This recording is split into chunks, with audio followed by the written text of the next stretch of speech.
आइए south America के coast पे चलते हैं। कुछ मछुआरे अपनी नाव को लेकर समुद्र में गए थे।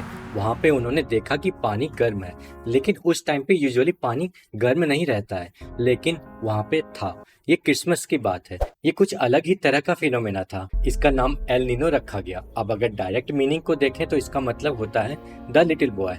लेकिन यहाँ द लिटिल बॉय रखने का क्या मतलब है? बेसिकली इसको वो क्राइस्ट चाइल्ड कहना चाहते थे, क्योंकि ये क्रिसमस के टाइम होता था। आइए जानते हैं एल नीनो होता क्या है। साउथ अमेरिका के पैसिफिक कोस्ट में ओशन की सतह का तापमान नॉर्मल से ज्यादा बढ़ जाता है। इसको एल नीनो कहा गया है।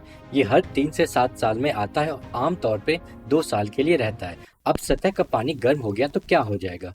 एक्चुअल में बात यह है कि जब पानी गर्म होगा तो एटमॉस्फेरिक प्रेशर कम हो जाएगा। जब प्रेशर कम होगा तो हाई प्रेशर से लो प्रेशर की तरफ विंड ब्लो करेगी और वो अपने साथ बादल लेकर आएगी। इससे पेरू और इक्वाडोर रीजन में बहुत ज्यादा बारिश होती है और इंडोनेशिया और ऑस्ट्रेलिया में सुखाड़ आ जाता है। इंडिया में भी इसका असर दिखता है। हीट वेव्स होने लगते हैं, मानसून सही से नहीं आता है। एक एग्जाम्पल लेते हैं। 1997-98 का जो एल नीनो इवेंट हुआ था, उसने फ्लड, वाटर, हेल्थ, एनर्जी और डिजास्टर रेस्पॉन्स, इन सारी चीज़ों को इम्पैक्ट किया था।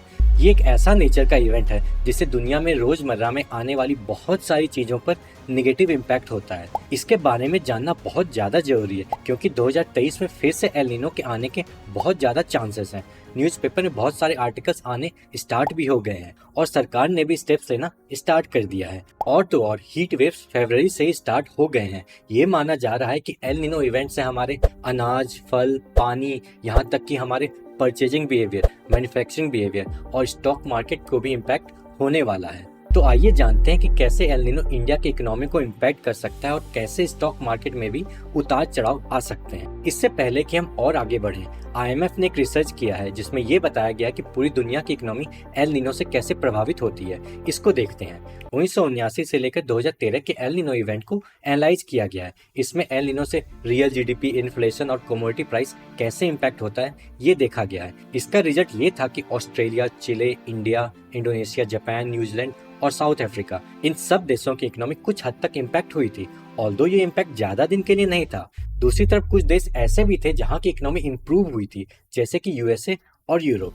साउथ अमेरिका के कुछ कोस्टल रीजन में ज्यादा बारिश होने लगती है और सेंट्रल पैसिफिक में स्टॉर्म्स और हरिकेन्स आने लगते हैं। ऑस्ट्रेलिया में क्या होता है, गर्मी बढ़ जाती है, क्लाइमेट बहुत ड्राई हो जाता है, बुश फायर्स होने लगते हैं, वीट का प्रोडक्शन कम हो जाता है तो वीट एक्सपोर्ट भी कम हो जाता है और वीट प्राइसेस पूरी दुनिया में बढ़ जाते हैं। इंडोनेशिया में ड्रॉट हो जाता है, जिससे पूरी दुनिया में कॉफी, कोका, पाम ऑयल के दाम बढ़ जाते हैं। हम सभी जानते हैं कि इंडोनेशिया दुनिया का सबसे बड़ा निकेल एक्सपोर्टर है और निकेल को स्टील इंडस्ट्री में बहुत ज्यादा यूज किया जाता है। इंडोनेशिया की माइनिंग इंडस्ट्री हाइड्रो पावर पे डिपेंडेंट है। बारिश ही कम होगी तो माइनिंग इंडस्ट्री ठीक से काम नहीं कर पाएगा और स्टील के दाम पूरी दुनिया में बढ़ जाएंगे। एक और साइड है एल नीनो का पॉजिटिव साइड। अर्जेंटीना में बहुत ज्यादा बारिश होती है, जिससे कि सोयाबीन की खेती बढ़ जाती है। कनाडा में वेदर गर्म रहता है तो फिशिंग आसान हो जाती है और जो फिशिंग इंडस्ट्री में लोग इन्वॉल्व हैं वो अच्छा खासा रिटर्न कमा लेते हैं। क्रूड ऑयल के दाम बढ़ जाते हैं तो सर्टेनली कनाडा ऑयल के एक्सपोर्ट से अच्छा खासा रेवेन्यू जनरेट करता है। ये गौर करने वाली बात है कि कनाडा दुनिया का 5वां सबसे बड़ा ऑयल प्रोड्यूसर है। कहीं फायदा है तो कहीं नुकसान है, लेकिन ये इवन आउट नहीं होता। जिस भी देश पे नेगेटिव इम्पैक्ट पड़ता है वहाँ पे नुकसान ज्यादा होता है, तो ओवरऑल पूरी दुनिया में इसका नेगेटिव इम्पैक्ट ही रहता है। अब आइए जानते हैं कि इंडिया की इकोनॉमी कैसे प्रभावित होती है। अभी रिसेंटली हमने देखा है कि दूध के दाम बहुत ज्यादा बढ़ गए हैं। अगर आपको इसके बारे में और भी जानना है तो आप हमारे why milk price is surging in India video को जरूर देखें। मौसम के बदलने से क्या क्या हो सकता है? खेत में उपज कम होगी, किसान ठीक से काम नहीं कर पाएंगे, उनकी प्रोडक्टिविटी कम होगी, हेल्थ में भी इम्पैक्ट होगा, सामान जो हम खरीदते हैं उसके दाम में भी उतार चढ़ाव होगा, इन्फ्लेशन बढ़ जाएगा, पेट्रोल, डीजल, क्रूड ऑयल के भी दाम बढ़ जाएंगे और अंततः इकोनॉमी को इम्पैक्ट होगा। आइए देखते हैं कि इन सारी चीजों के दाम कैसे बढ़ जाएंगे। पहला, फसल। बैंक ऑफ बड़ौदा के चीफ इकोनॉमिस्ट मदन सबनविस का कहना है कि अगर वीट का प्रोडक्शन 1 मिलियन टन भी कम हुआ तो इन्फ्लेशन का बहुत ज्यादा इम्पैक्ट दिखेगा। अगर हीट वेव्स हुआ तो फसल खराब होंगे। अब जैसे कि मार्च में गेहूं को काटा जाता है और गेहूं काटने से पहले ही टेम्परेचर लगातार 4 दिनों तक 35 डिग्री सेल्सियस से ज्यादा रहा तो अनाज खराब हो जाएंगे। अभी बहुत सारे खेत गेहूं से भरे भरे दिख तो रहे हैं, लेकिन हीट वेव्स के कारण बहुत सारे गेहूं बर्बाद हो सकते हैं। 2022 में भी एक्सपेक्टेड था कि 110 मिलियन टन का उत्पादन होगा, लेकिन हीट वेव्स के कारण करीब 3 मिलियन टन का उत्पादन कम हुआ। इसके कारण इंडिया ने एक्सपोर्ट पे भी रोक लगा दिया था।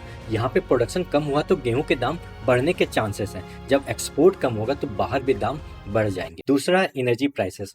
बारिश कम होगी तो वाटर रिजर्वायर में पानी कम हो जाएंगे, तो हाइड्रो इलेक्ट्रिक प्लांट ठीक से काम नहीं करेंगे, उनकी पावर जनरेशन कम हो जाएगी। लेकिन पावर की डिमांड तो कम थोड़ी ना हुई है, तो फिर कोल से पावर जनरेशन बढ़ाना होगा, इससे कोयला के दाम बढ़ जाएंगे।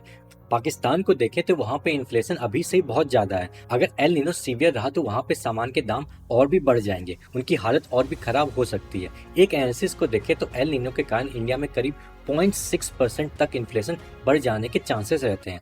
आरबीआई के अनुसार 2 से 6% को अच्छा कंज्यूमर प्राइस इंडेक्स माना जाता है और जनवरी 2023 में सीपीआई 6.5% था।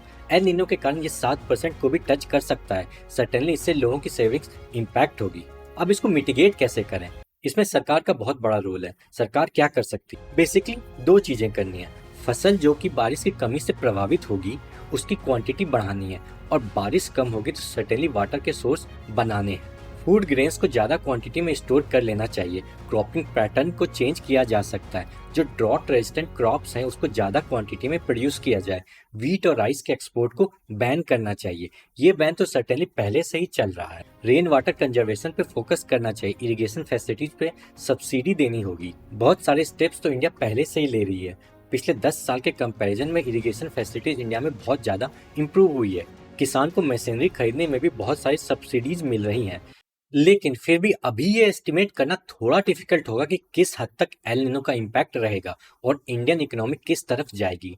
ये भी ध्यान रखना होगा कि स्टॉक मार्केट पे क्या इम्पैक्ट हो सकता है। रूरल इंडिया, जिसको कि हम भारत कहते हैं, ज़्यादातर खेती पे डिपेंडेंट है। अगर मानसून वीक रहा तो सर्टेनली उनकी आमदनी कम हो जाएगी। आमदनी कम हुई तो लोग सामान कम खरीदेंगे, सामान कम खरीदेंगे तो एफएमसीजी कंपनीज की सेल्स कम हो जाएगी। बजाज कंज्यूमर, डाबर और इमामी के करीब 50% सेल्स रूरल मार्केट से आते हैं। आमदनी कमेगी तो सर्टेनली इनके सेल्स कम होने के चांसेस हैं। इवेंचुअली इनके स्टॉक प्राइसेस पे इम्पैक्ट आने के भी चांसेस हैं। कुछ सेक्टर में पॉजिटिव इम्पैक्ट्स भी आने के चांसेस हैं। बारिश कम होगी तो किसान इरिगेशन करेंगे, इरिगेशन करेंगे तो पंप के सेल्स बढ़ेंगे और एग्रीकेम का सेल्स भी बढ़ जाएगा। इनसे रिलेटेड कंपनीज को फायदा होने के चांसेस हैं। हीट वेव्स आएगा तो रेफ्रिजरेटर और एसी के सेल्स भी बढ़ जाएंगे। एसी मैन्युफैक्चरर्स के शेयर प्राइसेस में लास्ट ईयर भी अच्छा खासा ग्रोथ था, इस साल भी यही एक्सपेक्टेड है। बेवरेज और आइसक्रीम्स के भी सेल्स बढ़ेंगे। ये भी ध्यान रखने वाली बात है कि ये सारे एनालिसिस एल निनो पे डिपेंडेंट हैं कि वो कैसा रहेगा, कितना इंटेंस रहेगा या फिर नहीं आएगा। सारी पॉसिबिलिटीज हैं, क्योंकि एक रिपोर्ट के मुताबिक करीब 50% पॉसिबिलिटीज है एल निनो के आने की। इसलिए आप अपनी एनालिसिस से एक्सपेक्टेड रिजल्ट को देखकर स्टॉक मार्केट में इन्वेस्ट कर सकते हैं।